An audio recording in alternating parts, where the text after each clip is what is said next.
Welcome to a very late episode of Salty Socks. We're trying to get this out to you guys fast, so sorry if not all of our bells and whistles are here right now. There are no bells, no whistles, but we just walked out of a showing of Star Wars Episode 9, The Rise of Skywalker, and it was an experience A for sure. disappointing experience.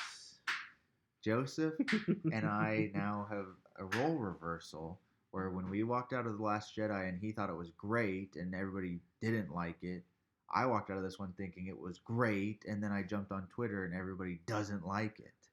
I liked it. I did like it. It is a good movie, and I thoroughly enjoyed it. There were several times Sean and I were, for lack of a better term, tickling each other during the movie. I don't know what to call it. To reenact, there were, I would say at least, it's a 2.5 hour movie. I would say 8 to 10 times that we were going, okay, it's happening. Because choices were made in this movie. Yeah, they were, weren't they? And big choices. Big choices and things that I was not expecting. So, from the get-go, this is non-spoiler. Sorry, yes. We're not going to spoil anything. This is just a non-spoiler review, a short synopsis of what we thought of the movie without going into any of the details. So you don't have to worry about that. Zero details. Just our reaction. I loved it. I thought it was great. Sean does. Sean really likes it. I really, really like it. I can see, though, I will say that we've talked already about some of the things, and we'll go into more detail tomorrow in our spoiler video. I can see why people don't like it. Oh, yeah. I can definitely see choices that were made or things that happen that people do not like. And I've since coming home, I've got on Twitter and started looking at some of the spoilers, and I see what people are complaining about. I'm like, okay, I can totally see why they don't like that, but it doesn't bother me. And yeah. I still think that I like the movie. One thing that Sean and I both agree on, and it may be one of the reasons why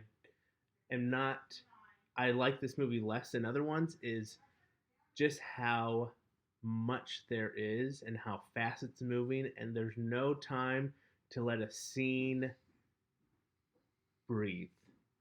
Yes. There's no time to really get your head around. You learn some new thing, you're like, holy cow, and then boom, next scene. And then it's, oh my gosh, there's something new, and then boom, next scene. We're moving from planet to planet. We're going all over the place. There's so many different storylines.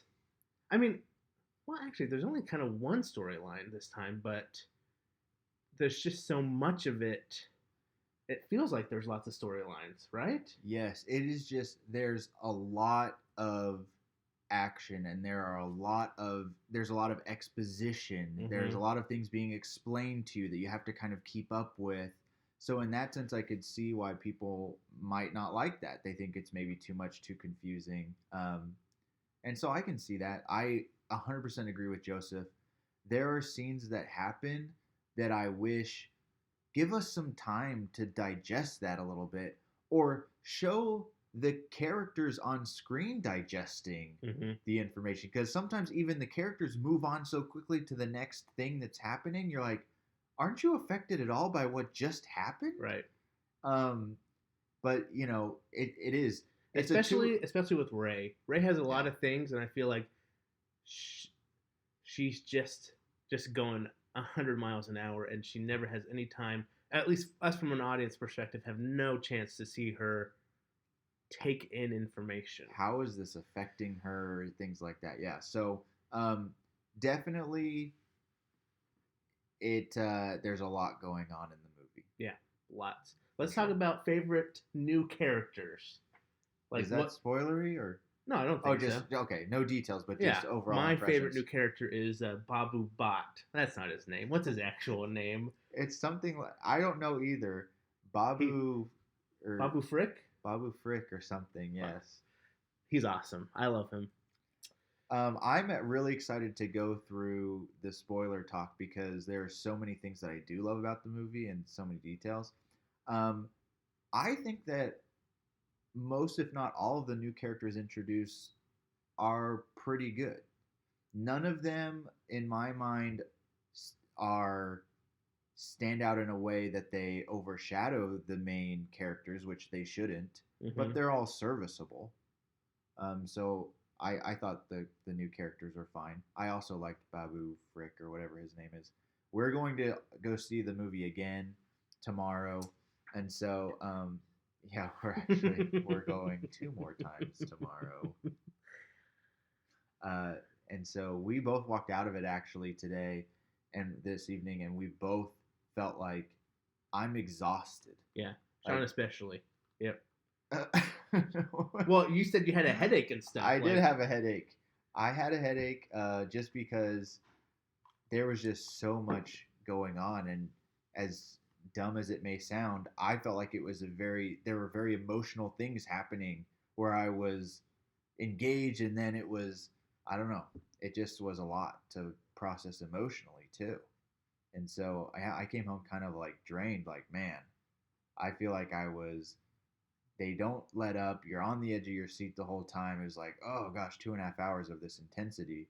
And I told Joseph, I'm like, we're doing this two more times tomorrow. Is that even possible? But I will say, I don't think this is spoilery. This is a fan service centered movie. yeah, It is. It should be Star Wars, the fan service, because that's all this movie is. I feel like, and at times you're like, that's awesome. I love that they put these things in there, and that sometimes you're like, okay, why did they do it that way? there are definite. I wouldn't say I don't like the fan service. I just I enjoy the fan service, and actually, we went tonight with my parents, and we were talking to my parents, and my dad was talking about how he saw reviews and some of the negatives reviews that it was focusing too much on nostalgia, and he was like, so I think I'm going to like it because I like that type of thing, and mm-hmm. I also like that type of thing. And so I enjoyed those parts, but even as someone who enjoys the fan service, we'll get into this more tomorrow in tomorrow's video, there are definite fan service moments that I'm like, that was just unnecessary. That and, there's no point to and that. definite retcon moments Oh yeah. to totally, in my perspective, trash The Last Jedi, which I did not like. I want trash is too hard of a word. Just destroy a lot of what I feel like The Last Jedi. And it's set not up. it's not even subtle. It's like, Oh yeah, it right. is clearly a smoothing over of what we learned in the Last Jedi, and not just one thing. There are I mean, we were talking through, and there's 4 or 5 things Yep. that easily, like, that happened in Last Jedi, and now they've changed it for Rise of Skywalker. Change. Which, to be fair, I felt like, and a lot of people felt like, that's what The Last Jedi did to The Force Awakens, that it didn't connect. And so we were just talking about, while I really liked this movie and thought it was really good, it's still very obvious that there was no outline for this trilogy. That Force Awakens is not really connected to Last Jedi very well. Last Jedi is not connected to Rise of Skywalker very well. And I even felt like, I just told Joseph, even though J.J. Abrams did Force Awakens and The Rise of Skywalker, I didn't feel like Rise of Skywalker and Force Awakens were very similar. Yeah. All 3 movies in this trilogy are very unique and very different to me. Big time. Yeah. So another positive thing, though, that I think we both agree on, the score. Obviously, Yep. John Williams is a master. So Phenomenal. many little themes he's weaving in. He does fantastic. In fact, I feel like there are probably scenes, and if when we go see it again, I'll notice there are scenes in the movie that probably the scenes aren't that strong, but the fact that John Williams has masterfully inserted a nostalgic piece of music or a theme to go along with it, it's like you're drawn into it and you feel this emotion because of the nostalgia of the score. And so the music was used very, very well. I thought the humor was good. It is definitely not as silly as The Last Jedi, which is fine. I liked The Last Jedi humor. There were some jokes I didn't appreciate. This one is not as silly, but there are some very funny moments. C-3PO, to me, steals the show in that regard. Everything out of his mouth was a joke, it felt like, right? I mean, yes. Every line was meant to be laughed at. It felt to me very much like the C-3PO of the original Right. trilogy. Uh-huh. In the original trilogy, he's also the comic relief, but he's still important to the plot and what's going on. In the prequels, he became straight comic relief, and he wasn't important at all. And I feel like Rise of Skywalker was a return to. He's extremely funny, but he also plays an important role in what they're trying to accomplish. And so I thought he had great moments. Should we talk about um the when I screamed in the theater? Yeah, so There Joseph is actually in the parking lot went up to some random strangers and apologized to them because he was sitting next to them in the theater, apologized for being too loud. And my parents were, I guess, getting a kick out of looking over at us because of all of our slapping each other. And at one point, at a particularly juicy plot point that we didn't see coming, um, there was a kind of a little bit of a reaction, there was a big audience reaction. big audience reaction. But once the audience reaction had kind of died down, Joseph seized the moment and took the opportunity to scream out in front of the silent audience, "What?" Which also elicited a big audience laugh. It was in good fun that I feel like a lot of people in the audience thought that was funny that he It was yelled that out. needed. It was needed. It's a huge. It was just kind of like everyone could relate to. Finally, someone up there in the back of the theater is voicing what we all are thinking right There now. were some guys though ahead of us in the row ahead of us who walked out at a scene. I saw them stand up and leave, and I'm like, why are they leaving? And then, I thought they had to go to the bathroom. but then after I thought the same thing, I was like, I hope they were just going to the bathroom. But then in the parking lot, as we left, I saw them talking to each other, and I didn't know what they're saying, but they're like, yeah, at that part, I just had to walk out. I was done. I did not. I just had to walk out. And I was like, I don't think I'll ever get to a point in a Star Wars movie where I will be so wildly offended that I'll walk out mid showing. Yeah. That seems strange to me. Because let's be honest, guys, this is a fantasy movie. It's not real. I had to tell myself that sometimes. I mean, the best defense I can give to it is, I guess if you feel so strongly that the purpose of this is to entertain me and it's not entertaining me, so I'm wasting my time, I might as well leave. All right, like, to each their own. I mean, you definitely obviously have that. That's your prerogative to leave if you're not feeling entertained. But I was entertained. Yeah, I was entertained as well. And my mom actually was surprised because I'm not an emotional person, but I got emotional a couple times. Yeah. And I was telling Joseph I'll talk about it more in tomorrow's video, but there were 3 distinct scenes where I actually had tears running down my face. Like, not even just a tear up, but like 1 or 2 tears going down each cheek. And Sean never cries. I never cry. He didn't cry at my wedding. And you cried at mine, though. I did. And you cried at yours. But I didn't cry at this movie. You're just a mess emotionally. No, but I just had a blast in that movie. I am excited to talk about the details and the spoilers. I also am excited that we can play a little bit of a role reversal to the last movie where Joseph was so high on The Last Jedi, and I was just like, why? Like, what are you talking about? I was kind of neutral on it, and then my opinion soured over time. So I'm excited now. No, you said recently your opinion about The Last Jedi has grown since. Yeah, but I mean that first like 6 months after I kind of went downhill, and now it's going back up. But yeah, I'm excited to be on the other end of it now, for the world to hate this movie and for me to be like, no, it's great, I love it.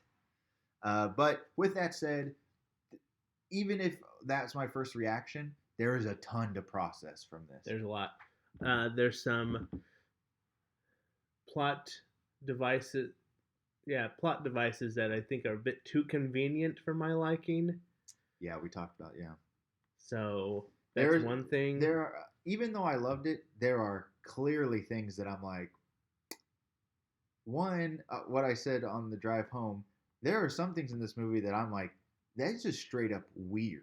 Yeah. There's just some strange, weird things in this movie that I'm like, this doesn't even feel like Star Wars. This is just weird. This is just weird stuff. Yeah, there is some at the beginning especially. Yeah, right off the bat, there's like some weird stuff going on. And you kind of get used to it as the movie goes on, but then once again, it starts on a weird note and it ends the weirdest it could possibly end. Just the weirdness takes it to a new level. I know I keep saying the word weird, which is weird, but the Force is taken to a new dimension in this movie. We see, I feel like we actually see a lot of cool new. It'll be interesting to see. Of the Force. It'll be interesting to see. There was so much hate in The Last Jedi about Leia McGonagall herself back to the. There was a lot of hate for the Force projection. People hated the fact that these things have never been in a Star Wars movie before. They can't possibly happen. And then the Force projection or the greatest lightsaber duel of all time? I don't know what you're talking about. You think that's the greatest lightsaber duel of all time, and I was messing with you, saying their lightsabers don't even touch because Luke's not even there. Not technically a duel. But yes, there are. If but Last Jedi, but then the Force this time just takes it. And I wonder if the same hate will be here. If Last Jedi introduces some new Force things, Rise of Skywalker introduces a whole new level. Yeah. Oh yeah. But I personally feel like some of the things are so incredibly epic that, I mean, just even sitting there, you just go, whoa. Like, I did not think that that person was going to be able to do that or whatever. There's some cool stuff. How do you think they, well, I don't know what else to talk about here without spoiling. I kind of want to... I think that's a pretty good non-spoiler review, honestly. Okay. We'll leave it there. We're going to go see it again tomorrow. We're going to sleep on it. We'd love to hear your guys' non-spoiler reactions, please. Keep it non-spoilery. If you didn't like The Last Jedi, I think that there's a chance that you also will not like this. But I also think You think so? Oh, yeah. If you don't like The Last Jedi, you're not going to like this? I think that there are some people that didn't like The Last Jedi and are so turned off by any of now the threads in the trilogy that they're expecting this to fail and almost want it to fail, don't you think? Yeah.